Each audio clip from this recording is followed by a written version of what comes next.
The Lord everyone. Lord Jesus prayer ministries में आपका स्वागत करते हैं और खुदावंद यीशु मसीह के मुबारक नाम में आप सबों को सलाम करते हैं और ऐसा ईमान रखते हैं कि खुदा ने आपको और आपके ख़ानदानों को खैरियत से रखा होगा।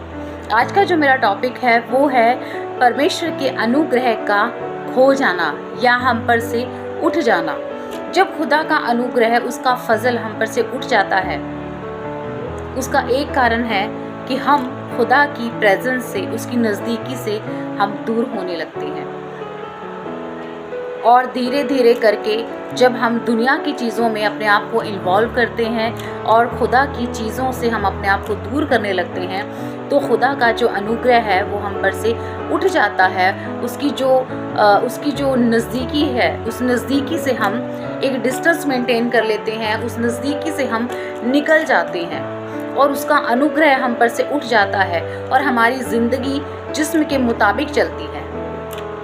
जब हम खुदा के हुजूर में होते हैं, जब हम उसकी चीज़ों में, जब हम उसके कलाम को पढ़ते हैं, जब हम दुआ करते हैं, तब हम आत्मिक रूप में मजबूत बनते हैं। लेकिन जैसे ही हम दुनिया की चीज़ों में चले जाएंगे, जैसे ही हम दुनिया के कामों में लवलीन हो जाते हैं, बिज़ी हो जाते हैं, तो हम खुदा को जब हम समय नहीं देते हैं तो खुदा की हुजूरी हमसे चली जाती है, हमारे ऊपर से उसका फजल उठ जाता है और हमारी ज़िंदगी निराशा से भर जाती है, दुखों से भर जाती है और हम दूसरों पर हम दोष लगाना शुरू कर देते हैं।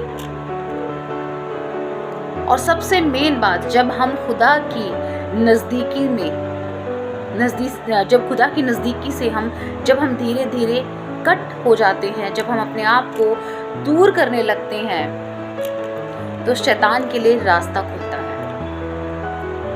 जब हम खुदा से दूर होने लगते हैं, तब हम शैतान को न्योता देते हैं, हम उसको इनवाइट करते हैं कि आ शैतान, हमारी ज़िंदगी को तू तबाह कर। एक कहावत कही जाती है कि आ बैल मुझे मार। इसी तरह से हम शैतान को इनवाइट करते हैं, हम उसको मौका देते हैं कि वो हमारी ज़िंदगी में आए और हमारी ज़िंदगी को तबाह करें। जबकि खुदा का कलाम कहता है कि तुम मौका मत दो उसे। कैसे भी हाल है, कैसी भी परिस्थिति है, हर एक सिचुएशन में आप हमेशा परमेश्वर के अधीनता में रहो, हमेशा परमेश्वर के साथ बने रहो, उसे मौका मत दो। लेकिन हमें दुनिया की चीज़ें अच्छी लगने लगती हैं, हमें दुनिया के लोग अच्छे लगने लगते हैं, हमें दुनिया के ऐशो आराम, दुनिया की जो बहुत सी चीज़ें हैं आजकल दुनिया के अंदर, वो सारी चीज़ें हमको अट्रैक्ट करती हैं, अपनी तरफ खींचने की कोशिश करती हैं। और ये शैतान की बनाई हुई सारी जो शैतान का बनाया हुआ जो जाल है, ये वो है जिसमें शैतान हमें फंसाने की कोशिश करता है और हम फंस भी जाते हैं, जिसका खामियाजा ये होता है कि हम परमेश्वर की नज़दीकी से हम दूर हो जाते हैं, उसका अनुग्रह, उसका फजल हमारे ऊपर से उठ जाता है, उसकी भरपूरी हमारे ऊपर नहीं रहती है। आज पहली आयत में मैं आपको ले जाना चाहूँगी, जो आपको मिलेगी न्यायियों की पुस्तक और उसका 16 बाब और उसकी 20वीं आयत। जब हम दुखों में होते हैं, जब हम परेशानी के अंदर होते हैं, मुसीबत में जब हम परमेश्वर को छोड़ देते हैं, तो ये याद रखिए, हम शैतान के साथ कॉम्प्रोमाइज़ करते हैं, हम शैतान को न्योता दे देते हैं कि तू आ हमारी ज़िंदगी में और हमारी ज़िंदगी को तू तबाह कर दे, ख़त्म कर दे। क्योंकि जब हम खुदा की हजूरी में रहते हैं ना, तो तब जो शैतान है वो खुदा की ओर से आती हुई उस रोशनी को देख लेता है, जो हमारे ऊपर, हमारे मुख पर चमकती है, उस रोशनी को वो देख लेता है और उसे मंजूर नहीं होती ये चीज़ कि ये इंसान इतना बिल्डअप कैसे हो रहा है। और यही चीज़ होती है जब वो उस रोशनी को देखता है जो खुदा की ओर से हमारे ऊपर आ रही है, और इन चीज़ों को जब वो देखता है तो उसका यही टारगेट होता है कि इसको मैं खुदा की हुजूरी से, उसकी नज़दीकी से, उसकी उपस्थिति से दूर कर दूँ। जैसा कि उसने शिमशोन के साथ किया। शिमशोन के बारे में हम सब जानते हैं कि शिमशोन खुदा का नाज़ीर था। नाज़ीर मतलब चुना हुआ था, अलग किया गया था। हमें भी खुदा ने अलग किया है, हमें भी खुदा ने अलग किया है दुनिया से। उसे खुदा ने अलग किया था, अपना नाज़ीर ठहराया था और हर एक चीज़ उसके लिए खुदा ने ये तय की थी कि इसके बालों पर कभी भी छुरा नहीं फिरने पाएगा। जब तक उसके बाल थे तब तक उसकी ताकत उसके पास थी, उसकी पावर उसके पास थी। लेकिन हम देखते हैं खुदा के कलाम में 16वां पस की 15वीं आयत में पढ़ रही हूँ, तब दलीला ने उससे कहा, तेरा मन तो मुझसे नहीं लगा, फिर तू क्यों कहता है कि मैं तुझसे प्रीति रखना हूँ? तूने 3 बार मुझसे छल किया और मुझे नहीं बताया कि तेरे बड़े बल का भेद क्या है। इस प्रकार जब उसने हर दिन बातें करते करते उसको तंग किया और यहाँ तक हट किया कि उसकी नाक में दम आ गया, तब उसने अपने मन का सारा भेद खोलकर उससे कहा, मेरे सिर पर छुरा कभी नहीं फिरा, क्योंकि मैं माँ के पेट ही से परमेश्वर का नाज़ीर हूँ। यदि मैं मुड़ा जाऊँ तो मेरा बल इतना घट जाएगा कि मैं साधारण मनुष्य के समान हो जाऊंगा। आमीन। तो यहाँ पे हम सबसे पहली बात है, हम ये देखते हैं कि यहाँ पर एक दलीला नाम की एक औरत थी जिसने उसको अपने बातों में फंसाया और उस तरह और उसको इतना इस कदर उसको इमोशनली ब्लैकमेल किया कि उसने अपने जो सारा भेद था उसने वो सारी चीज़ें खोल दी। आज दुनिया के अंदर ये सारी चीज़ें हैं कि अगर कोई भी आपसे प्यार से बात करे या कोई भी आपके साथ बहुत अच्छी अच्छी मीठी मीठी बातें करेगा और आप उन चीज़ों में आप उस लोभ में आ जाएंगे, आप उस इंसान की बातों में फंस जाएंगे और जो चीज़ें आपको सुध ही नहीं रहेगी कि आपने क्या बोला है। आपको ये याद नहीं है कि आपको खुदा ने चुना है और आपको खुदा ने किस लिए चुना था, आपको खुदा ने क्या काम दिया था, आपको ये चीज़ नहीं याद रहेगी। आपका सिर्फ कंसंट्रेशन, ध्यान उस इंसान की तरफ होगा। आप सिर्फ यही सोचेंगे कि आप हमेशा उसकी चीज़ की ओर देखेंगे और यही चीज़ आपको कमज़ोर करती है, वीक करती है और आप अपना सारा भेद दूसरों पर प्रकट कर देते हो, जैसा कि शिमशोन ने किया। उसके बाद 20वीं आयत में लिखा है, तब उसने कहा, हे शिमशोन, पलिश्ती तेरी घात में है। तब वह चौंक कर सोचने लगा, मैं पहले के समान बाहर जाकर झटकूंगा। उसको लगा कि उसका जो पावर था, उसकी जो शक्ति थी, जो ताकत थी, वो अभी भी उसके पास है। उसको ये चीज़ नहीं पता थी कि उसका जो बल था वो घट गया है, वो चीज़ उसकी ख़त्म हो गई है। वह तो ना जानता था कि यहोवा उसके पास से चला गया है। खुदा का अनुग्रह था वो उसके ऊपर से चला गया था, क्योंकि उसने खुदा की आज्ञा को ना मानकर उस औरत की बातों को सुना और इतना खो गया वो, उसको कोई सुध ही नहीं रही कि वो क्या बोल रहा है, किससे बोल रहा है।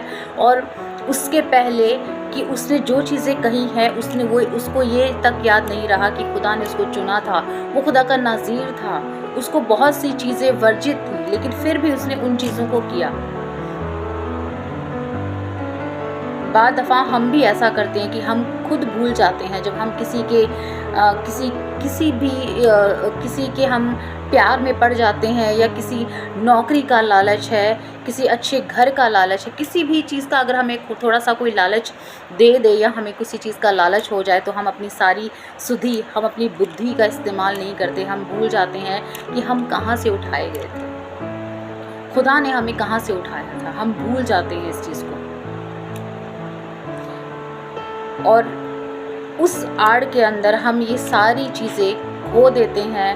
हम इन सारी चीज़ों को ख़त्म कर देते हैं। खुदा का फजल, उसका अनुग्रह हमारे ऊपर से उठ जाता है, फिर हमारे अंदर पहले जैसी चीज़ें नहीं रहती है। हो सकता है खुदा ने आपको एक अच्छी वर्शिप करने का वरदान दिया है, हो सकता है खुदा ने आपको भविष्यवाणी करने का वरदान दिया हो सकता है खुदा ने आपको अच्छी प्रार्थना करने का वरदान दिया है, लेकिन आपने इन चीज़ों की वैल्यू को नहीं समझा, आपने खुदा की आज्ञाओं को नहीं माना और वो सारी चीज़ें आपके ऊपर से हट गई।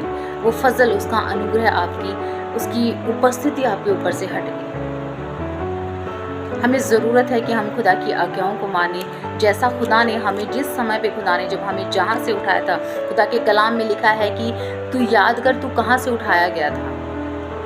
कि मैंने तुम्हें घूरे में से उठाया है। हमें याद रखना है कि हम कहाँ से उठाए गए हैं और जिस समय खुदा ने हमें उठाया था उस समय खुदा ने हमसे किन बातों के लिए कहा था, किन चीज़ों से, किन वरदानों से खुदा ने हमें नवाजा था और किस चीज़ के लिए खुदा ने कहा था कि ये चीज़ें तुम्हें नहीं करनी है। और फिर भी हम खुदा में रहते हुए भी हम ऐसे बातें, ऐसे काम करते हैं जो खुदा को पसंद नहीं है, खुदा की आज्ञाओं के विरुद्ध चले जाते हैं। और जब खुदा का फजल हमारे ऊपर से उठ जाता है तब हम गिड़गिड़ाते हैं। फिर हम खुदा से कहते हैं कि खुदा ये मुसीबत मेरे साथ क्यों हो रही है, ये चीज़ ये मेरे साथ क्यों हुआ। हम अपनी गलती नहीं देखते हैं, हम अपनी चीज़ों को नहीं देखते हैं, हम अपने आप को जांचने की कोशिश नहीं करते हैं कि हमारी गलती है। खुदा से दूरी किसने बनाई? तुमने बनाई। चर्च में जाना किसने छोड़ा? तुमने छोड़ा। खुदा के कलाम को पढ़ना किसने छोड़ा? तुमने छोड़ा। दुआ करना किसने छोड़ा? तुमने छोड़ा। खुदा तो हमेशा तुम्हारे साथ है। जब तुम नहीं भी कुछ कर रहे हो तब भी खुदा तुम्हारे साथ रहता है। लेकिन तुम्हारी रिस्पॉन्सिबिलिटी है कि तुम खुदा को कितनी अहमियत देते हो, तुम उसको कितना उत्तम देते हो। दूसरी आयत में मैं आपको ले जाना चाहूँगी जो मिलेगी आपको इसी का 15 बाब और उसकी 24 से 28 आयत तक मैं पढ़ रही हूँ।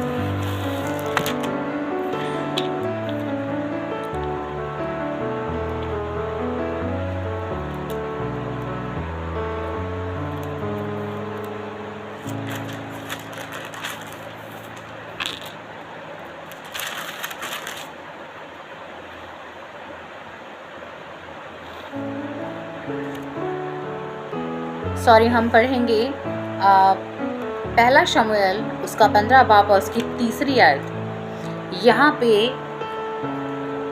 हम जानते हैं, यहाँ पर खुदा ने शाऊल को कहा था कि तू अमालेकियों के विरुद्ध जाकर उनको, अमालेकियों को मार और जो कुछ उनका है उसे बिना कोमलता किए नष्ट कर, और जो कुछ उनका है, क्या पुरुष, क्या स्त्री, क्या बच्चा, क्या दूध पीता, क्या गाय, बैल, भेड़ बकरी, क्या ऊँट, क्या गधा, सबको मार डाल। यहाँ खुदा ने ये बात कही थी, इसको ये आज्ञा दी थी कि तू किसी पर भी कोमलता मत करना, किसी पर भी तू अपनी दया मत दिखाना। जितना तुझसे कहा जा रहा है सिर्फ तू उतना करेगा। लेकिन शाऊल क्या करता है? शाऊल यहाँ पर लिखा है, परंतु अगाग पर और अच्छी से अच्छी भेड़ बकरियां, गाय बैलों, मोटे पशुओं और मेमनों और जो कुछ अच्छा था उन पर शाऊल और उसकी प्रजा ने कोमलता की और उन्हें नष्ट ना किया, परंतु जो कुछ तुच्छ और निकम्मा था उन्होंने उसका सत्यानाश किया। अब यहाँ पर खुदा ने इसको कहा था कि तू ये चीज़ें मत करना, जो चीज़ तुझे मैंने मना की है, इन किसी भी चीज़ पर तू कोमलता मत करना। लेकिन इसने क्या किया कि इसने जो चीज़ें अच्छी थी उस पर कोमलता दिखाई और उनको छोड़ दिया उसने। और उसके बाद जब खुदा को इस चीज़ का पता चला तो यहाँ पर लिखा है 10वीं आयत में, तब यहोवा का यह वचन शमूएल के पास पहुँचा, मैं शाऊल को राजा बना के पछताता हूँ क्योंकि उसने मेरे पीछे चलना छोड़ दिया और मेरी आज्ञाओं का पालन नहीं किया। आज मैं उन लोगों से इस बात को स्पेशली बोलना चाहूँगी जो खुदा में रहते हैं, और ख़ास करके उन बच्चों से जो खुदा में रहते हैं, बैप्टिज़्म भी लिया है उन्होंने, सब कुछ खुदा में करते आए हैं, लेकिन अगर उन्हें कहीं पर अच्छी एक नौकरी मिल जाती है या सपोज़ एक अच्छा जीवन साथी, लेकिन वो खुदा में ना हो, फिर भी लोग खुदा को छोड़ देते हैं और जिस चीज़ से वो निकल कर आते हैं फिर से उन्हीं चीज़ों को अपनाते हैं। हमें चाहिए कि खुदा ने जब हमें अलग किया है दुनिया से, तो खुदा ने हमें एक काम भी दिया है कि हम दूसरे लोगों को भी खुदा के सुसमाचार को सुनाएं। लेकिन आजकल के लोग ऐसे हैं जो खुदा में रहने के बाद भी, उसके बाद भी जब उनकी शादी अन्य जाति में हो जाती है या तो वो उन चीज़ों को वो फिर से अपना लेते हैं, वो फिर से खुदा की चीज़ों को छोड़कर उसी चीज़ में वापस चले जाते हैं जहाँ से वो निकल कर आए थे। तो फिर आपका कोई भी इसमें फ़ायदा नहीं है खुदा के पास आने का, फिर आप खुदा से किस चीज़ की आप बरकत को मांगते हो। आपको चाहिए कि आप खुदा में रहो और खुदा में रहते रहते आप उस इंसान को भी लेकर आओ अपने खुदा के हुजूर के अंदर जो विश्वास में नहीं है। यहाँ पर शाऊल ने इस काम को किया जब खुदा ने उसको मना कर दिया कि तू किसी पर भी कोमलता मत करना, लेकिन उसने दया कर दी उनके ऊपर, उन पे उसने दया की और जो जो चीज़ें अच्छी थी, जो जो अच्छे जानवर थे, मोटे ताज़े थे, उनको वो छोड़ दिया उसने, उनको वो लेकर आ गया। और उसके बाद खुदा ने कहा कि मैं शाऊल को राजा बनाकर पछताता हूँ क्योंकि उसने मेरे पीछे चलना छोड़ दिया। कहीं ऐसा तो नहीं कि आज खुदा आपसे भी, आपके लिए भी शायद इस बात को कह रहा हो कि मैंने इसे अपनी बेटी बनाया था, मैंने इसे अपना बेटा बनाया था, मैंने इसको ये काम देना था, मैंने इसको ये रिस्पॉन्सिबिलिटी सौंपनी थी, लेकिन मैं पछता रहा हूँ। आज मैं पछता रहा हूँ कि मैंने इसको इतना कुछ दिया। सपोज कीजिए आपके माँ बाप आपके लिए इतना कुछ करते हैं। सपोज करने वाली तो इसमें बात ही नहीं है कोई, क्योंकि हर एक पेरेंट्स अपने बच्चों के लिए बहुत कुछ करता है। आपके माँ बाप ने आपके लिए इतना कुछ किया और फिर भी आपने अपने माँ बाप के अगेंस्ट जाकर ऐसी चीज़ें कर दी, ऐसे काम कर दिए जो खुदा की नज़र में अच्छे नहीं हैं, आपके माँ बाप की नज़र में अच्छे नहीं हैं। और उन्होंने आपकी पढ़ाई पर इतना पैसा लगाया, इतना कुछ किया, लेकिन फिर भी आपने उनके लिए क्या किया? जितना उन्होंने आपको पढ़ाया था, आपने उनको क्या कमा कर दिया? आपने उनके लिए क्या किया? आज खुदा भी कहता है कि मैंने इसको कहाँ से कहाँ उठाया था और कहाँ लाकर मैंने इसको खड़ा किया था, लेकिन फिर से ये वापस वहीं चला गया। क्या खुदा को ये सारी चीज़ें देखकर अच्छा लगता होगा जब आप खुदा की आज्ञाओं के विरुद्ध जाते हो? खुदा ने आपको जब जिस काम के लिए मना किया है, आप उस काम को कर रहे हो।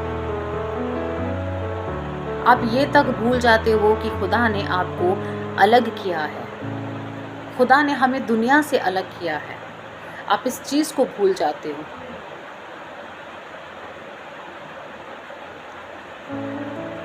जब हम खुदा में रहते हैं तब हम आत्मा के अनुसार चलते हैं, लेकिन जब हम खुदा से अलग हो जाते हैं, जब हम दुनिया की अट्रैक्शंस में आ जाते हैं, जब दुनिया की चीज़ें हमें अट्रैक्ट करने लगती हैं, तो हम जिस्म के मुताबिक चलना शुरू करते हैं और हमें जिस्मानी चीज़ें अच्छी लगने लगती हैं। जिस तरह से इसी का 15 बाब और उसकी 24वीं आयत से मैं पढ़ूंगी। जब खुदा ने इस बात को बोला कि मैं शाऊल को राजा बना के पछताता हूँ, तो शाऊल ने शमूएल से कहा, मैंने पाप किया है, मैंने तो अपनी प्रजा के लोगों का भय मानकर और उनकी बात सुनकर यहोवा की आज्ञा और तेरी बातों का उल्लंघन किया है। यहाँ पर 2 शब्द हैं। यहाँ लिखा है कि मैंने पाप किया है, मैंने अपनी प्रजा के लोगों का भय मानकर। खुदा का कलाम कहता है कि तू परमेश्वर के भय के सिवा और किसी का भय मत मान। लेकिन हम लोगों के भय को मानते हैं। हम सोचते हैं कि अगर हमने ऐसा कर दिया तो उसको बुरा लगेगा, अगर हमने इसकी बात नहीं मानी तो इसको बुरा लग जाएगा।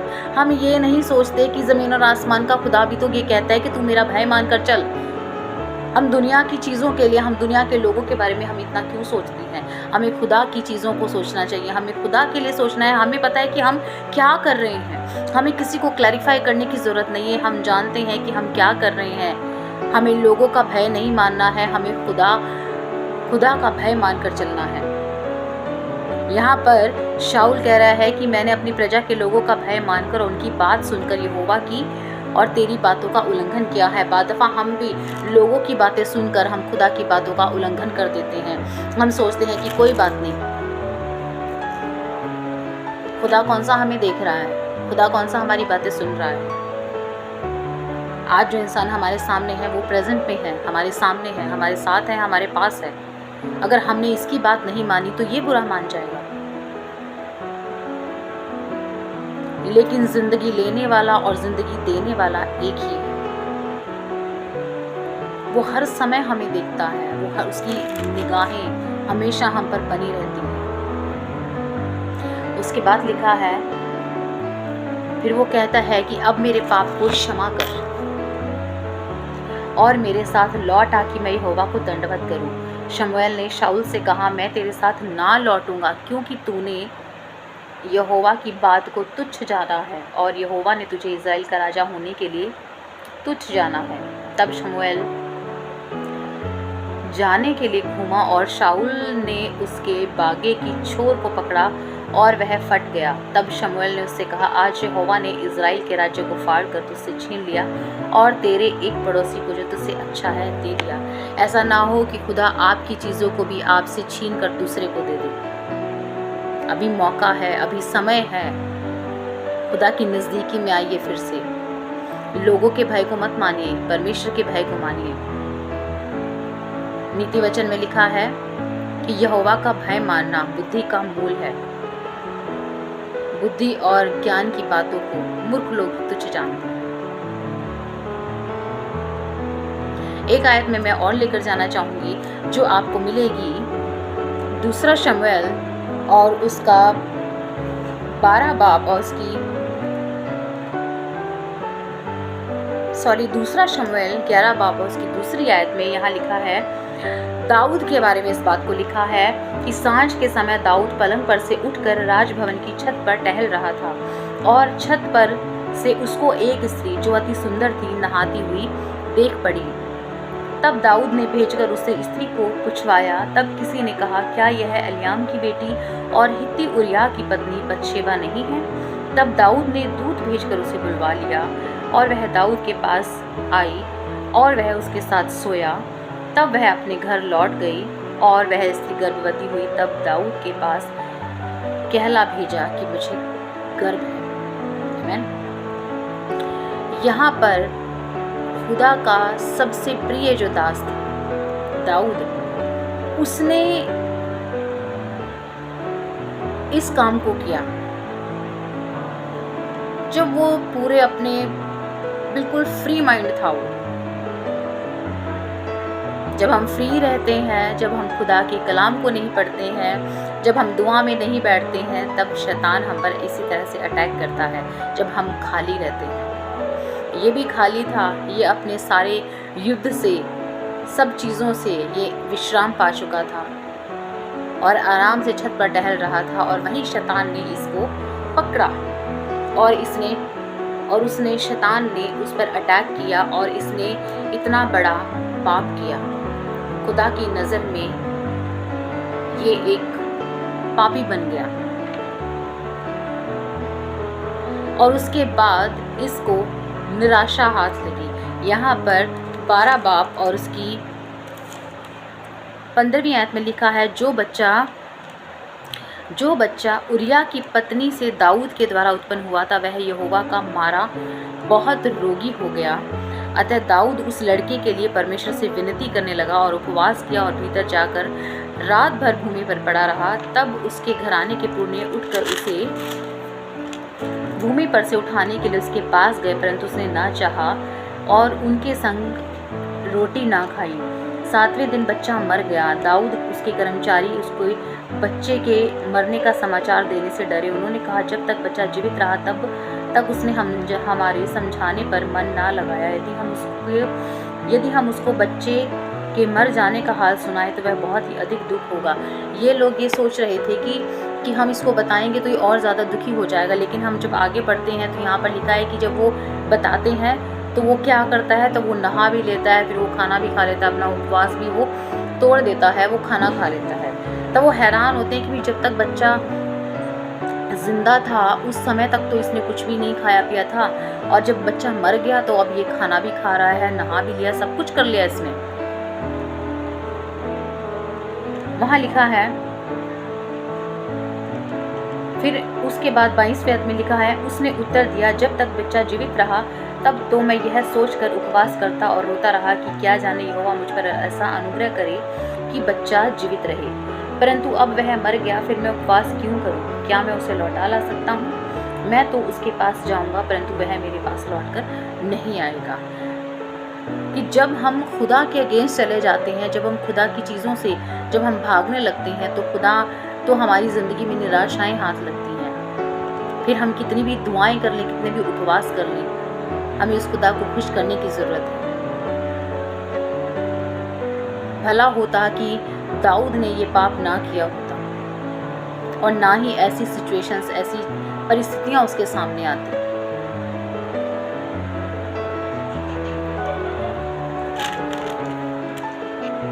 एक कहावत कही जाती है कि खाली दिमाग शैतान का घर होता है, और ये बात सही भी है, क्योंकि जब हम खुदा की चीज़ों से हम जब हट जाते हैं, खुदा से हम जब एक दूरी बना लेते हैं, तो शैतान अपनी चीज़ों को हमारे बीच में फैलाने की कोशिश करता है। वो अपनी चीज़ों को वो हमें भरमाने की कोशिश करता है, हमें बहुत सी चीज़ों में वो उलझाने की कोशिश करता है कि हम खुदा की नज़दीकी से हम जितना हो सके उतना जल्दी हम दूर हो जाएं और हम उसकी बातों को मानें।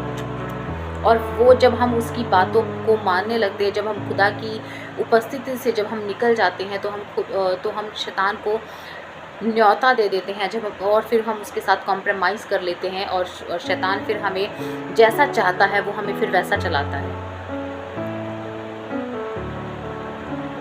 फिर हमें ये सुधि नहीं रहती है कि हम क्या सही कर रहे हैं, हमारी ज़िंदगी में क्या गलत है, लेकिन हमें जैसा शैतान चलाता है फिर हम उसी तरह से हमें वो चीज़ें अच्छी लगती हैं, हमें मनभाऊ लगती हैं।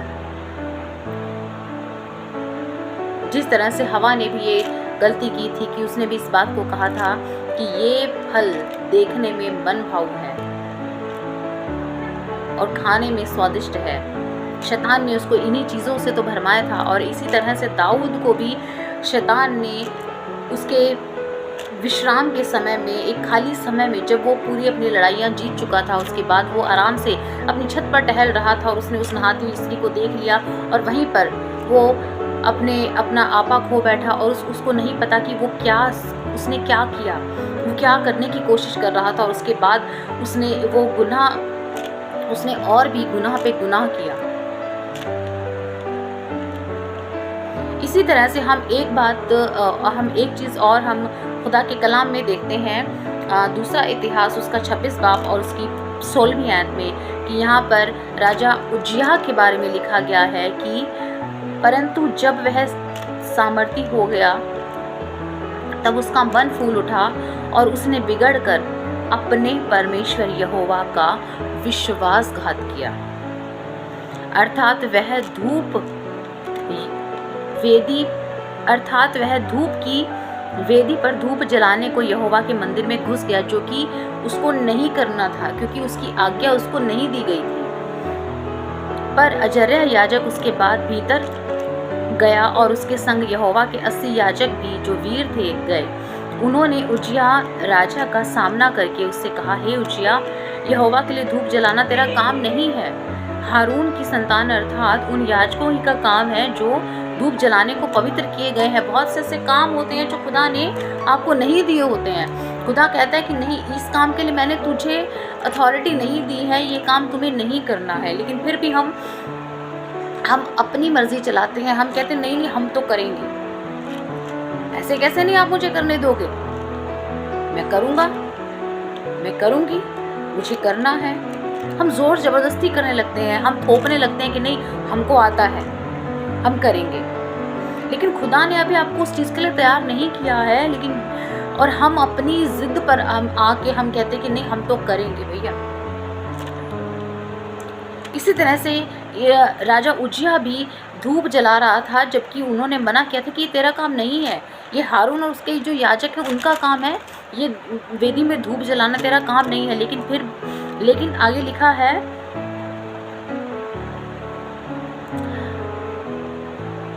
जो धूप जलाने को पवित्र किए गए हैं, तू पवित्र स्थान से निकल जा, तूने विश्वासघात किया है, यहोवा परमेश्वर की ओर से यह तेरी महिमा का कारण ना होगा।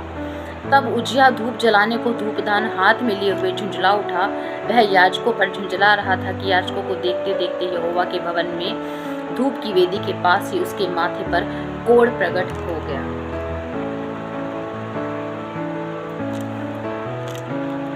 जब हम खुदा की चीज़ों को अपनी मर्जी से जब हम करने लगते हैं, जिस काम के लिए खुदा ने हमें नहीं तैयार किया अभी तक, वो करेगा, लेकिन हम सोचते हैं कि हम इन चीज़ों के लिए प्रिपेयर हैं, हम तैयार हैं, हम सोचते हैं कि हम कर लेंगे। अच्छी बात है कि आपके अंदर ये कॉन्फिडेंस है कि आप कर लोगे, लेकिन खुदा ने आपको इन चीज़ों के लिए मुकर्रर नहीं किया है। खुदा ने आपको अभी बहुत सी चीज़ें हैं जो खुदा ने आपको अभी नहीं दी, क्योंकि खुदा अब जानता है इस चीज़ को कि आप अभी इन चीज़ों के लिए तैयार नहीं हो। और बहुत सी चीज़ें हैं जिन्हें खुदा हमें नहीं दे सकता है, क्योंकि वो हम उन चीज़ों के में भी योग्य नहीं हो सकते हैं, या फिर खुदा ने हमें उन चीज़ों पर नहीं ठहराया है, लेकिन फिर भी हम ज़बरदस्ती करने की कोशिश करते कि नहीं, हम तो करेंगे।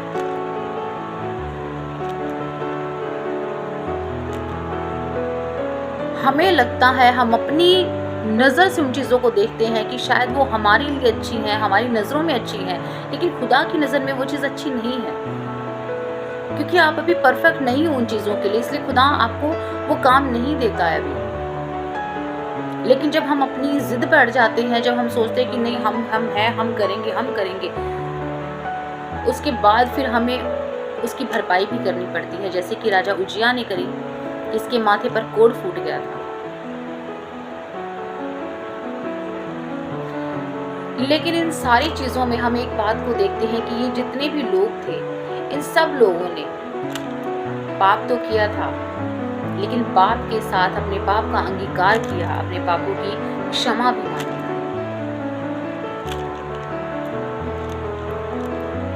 जिस तरह से उड़ाऊ पुत्र का दृष्टांत हम पढ़ते हैं कि वो सब कुछ छोड़कर वो चला गया था, और जब वो वापस आया तो उसे दुगनी आशीष मिली थी। खुदा बाप भी आपके लिए बहुत सी आशीष, बहुत सी बरकत को लेकर दरवाजे पर खड़ा है।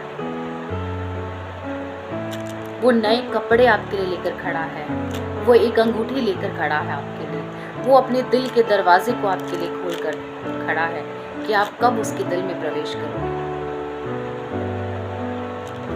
मैं नहीं जानती कि आपकी बीते समय में क्या गुनाह किया, क्या हुआ, क्या नहीं। परमेश्वर की किन आज्ञाओं को आपने नहीं माना, परमेश्वर ने आपसे करने को क्या कहा था और आपने किया क्या। मैं नहीं जानती कि आपने अपनी ज़िंदगी में बीते समय में आपने क्या किया, लेकिन दाऊद अपने कलाम में, अपने भजन में इस बात को लिखता है, भजन संहिता 32 और उसका 5 और उसकी 5वीं आयत यहाँ पर लिखा है कि जब मैंने अपना पाप तुझ पर प्रकट किया और अपना अधर्म ना छिपाया और कहा मैं यहोवा के सामने अपने सारे अपराधों को मान लूँगा, तब तूने मेरे अधर्म और पाप को क्षमा कर दिया। आमीन।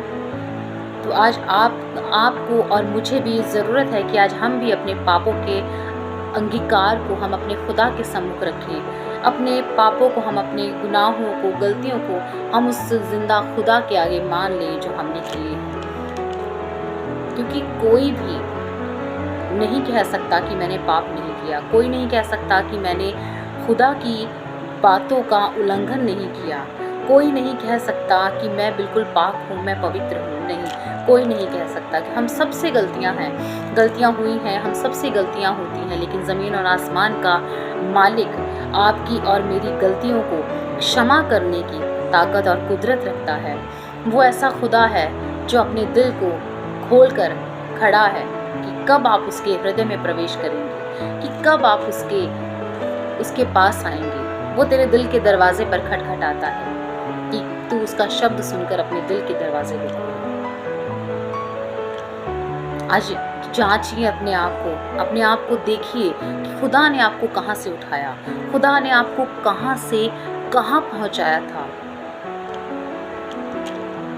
आज शिमशोन की तरह किसी के भी प्रेम में आकर, किसी के भी सिंपैथी में आकर आप अपनी चीज़ों को, अपने भेदों को किसी पर रिवील मत कीजिए।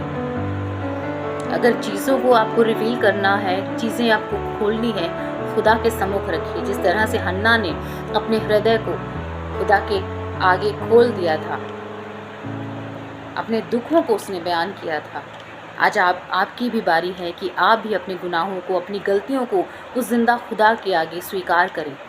तब वो आपके अधर्म को, आपके पापों को दूर करेगा और आपको आशीष देगा। आप खुदा के नाज़ीर हैं, खुदा ने आपको चुना है, दुनिया से खुदा ने आपको अलग किया है कि आप उसके कामों को कर सके। आप वो बने जो खुदा आपको बनाना चाहता है, ना कि लोगों के प्यार में पड़कर, लोगों की बातों में पड़कर आप उन चीज़ों को करें जो खुदा के अगेंस्ट है, जो खुदा के विरुद्ध जा रही है। हमारा ये फर्ज बनता है कि हम दूसरे लोगों को जो खुदा को नहीं जानते हैं, हम उनको खुदा के बारे में बताएं, ना कि उन लोगों के पीछे लगकर हम खुदा को छोड़ दें और उनकी चीज़ों को अपना लें। अगर हम ऐसा करेंगे तो खुदा भी कहेगा कि मैं इसको अपनी बेटी बनाकर, मैं इसको अपना बेटा बनाकर पछताता हूँ।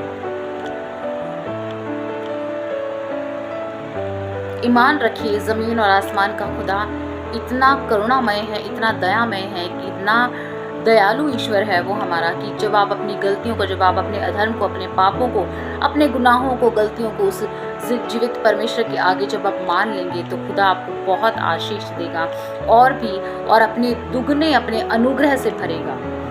जो आपका अनुग्रह खो गया था, जो आपका अनुग्रह, उसका जो अनुग्रह आपके ऊपर से हट गया था, वो फिर से आपको दुगना करके वो देगा।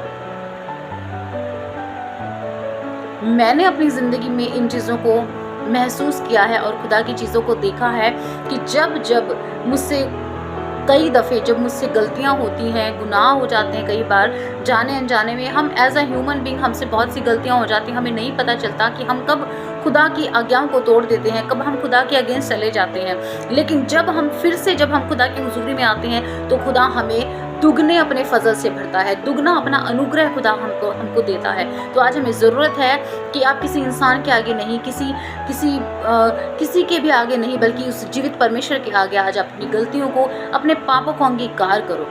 आपको नहीं ज़रूरत है किसी के सामने अपनी चीज़ों को बताने की, आपको नहीं ज़रूरत है किसी के आगे अपने दुखड़े को रोने की, आपको नहीं ज़रूरत है किसी की भी चीज़ों में इन्वॉल्व होकर अपने आप को भूल कर अपनी सारी चीज़ों को किसी के आगे बोल देना नहीं ज़रूरत है। आपको जो बोलना है आप उस खुदा के आगे बोलें।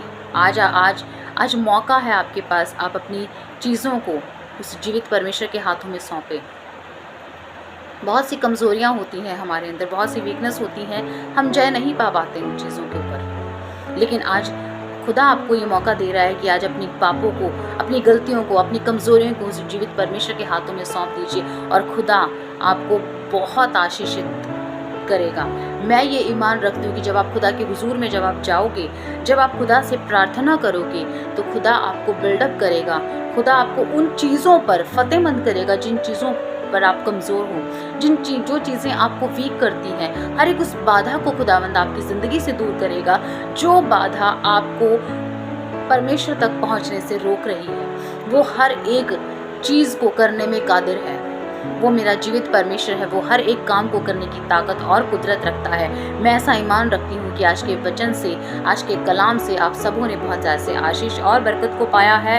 अगर आप आशीषित हुए हैं आज के वचन से तो प्लीज़ आप ज़रूर से एक मैसेज में आप इस चीज़ को ज़रूर से बोलें कि आज इस खुदा के वचन कलाम के वसीले से हमें बहुतायत से काम करेगा और आप सब आज के वचन के द्वारा बहुतायत से आशीष और बरकत को पाने पाएंगे।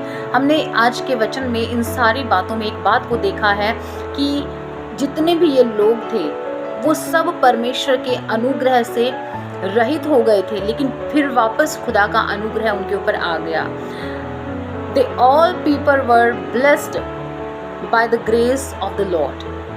और आज हमें भी ज़रूरत है कि आज हम भी परमेश्वर के उस अनुग्रह से, अगर हमारा अनुग्रह, खुदा का फजल अगर हम पर से उठ गया है, तो आज दुआ कीजिए कि आज खुदा अपना अनुग्रह, अपना फजल आप पर फिर से उंडेल।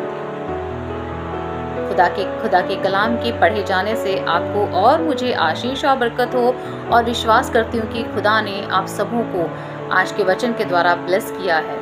इस विश्वास के साथ, आमीन। Praise the Lord.